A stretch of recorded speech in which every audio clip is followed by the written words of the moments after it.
Dr. Jason Fung, a nephrologist from Canada. Welcome. Oh, thanks very much. Yeah, so I treat people on dialysis. That's a lot of what I do. And it's very disheartening because what happens is that when they develop their disease, they're so sick.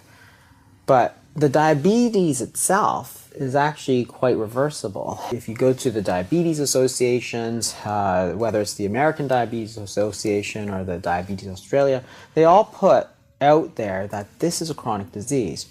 And they tell people essentially that you have diabetes, you'll have it for the rest of your life, you might as well get used to it. The disease is actually reversible.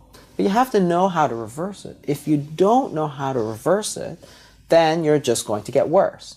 And the thing is that the drugs don't actually do anything for the disease.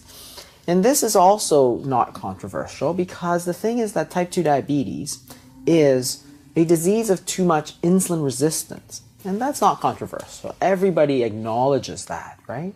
So if you have very high insulin resistance, it's going to cause high blood sugar, right? But that's the symptom of the disease. The disease is actually too much insulin resistance. So the treatments that we give are all targeted at blood sugar, right? That doesn't make any sense because it's almost like, to give an analogy, if you have an infection, if you have a leg infection, well, you need to treat that infection. So what was causing it was bacteria. You give antibiotics. But that infection can give you a fever. But that fever is not the disease. That's what we've done with type 2 diabetes. We're treating the blood sugar, but it's not a disease of the blood sugar. It's a disease of too much insulin resistance. So what happens is that because we're not treating the disease tends to progress. Then the answer is to get that sugar out, get it down. So the first thing you need to do is cut out all the sugar, cut out a lot of these refined carbohydrates, which are just sugar. So the breads and the pastas, right? So they're all chains of sugar. That's all carbohydrates are, chains of sugar. As you eat them, they get broken down into sugar. So if you have too much sugar, if diabetes is essentially too much sugar, you got to stop taking sugar. Otherwise, you're going to make it worse. So that's probably the first thing. You can do more exercise, try and burn it off. And the other thing that you can do is try to do something more extreme, such as fasting, for instance. So fasting is actually the most efficient and the most effective way to lower insulin. There's really no drug that does it. There are actually two, but they're not very effective to lower insulin.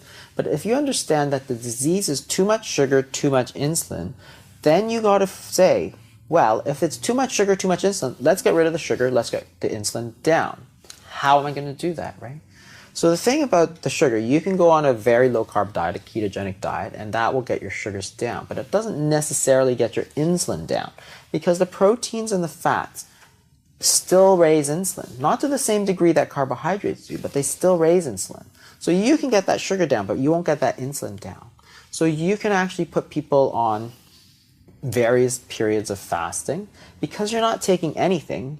It's not simply low carb, it's low protein and low fat, right? It's nothing at all. So think about what's going to happen here. The body is not going to have anything coming in. So what it's going to happen is it's going to start burning that sugar. And that's perfect. That's exactly what we want it to do.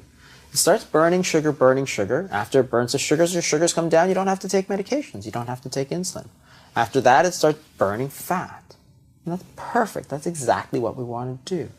And what happens during the fast is that your insulin levels go down. Perfect. That's exactly what we want.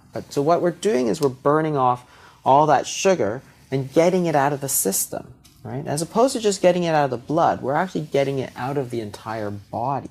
So the fasting does both things. It lowers the insulin and it lowers the sugars. What's interesting when you look at fasting is that studies of fasting show the exact opposite. You don't have less energy, you have more energy. So there are certain things that get activated when you're fasting. So growth hormone goes up, for instance, to preserve lean muscle. Then you'd start burning just fat. Adrenaline goes up to give you more energy. And you're fueling all that energy with fat because you can measure free fatty acids in the blood and they go up. So what's happening is that you're burning fat, you're preserving your muscle, and you've got plenty of energy. Perfect. That is like the perfect treatment.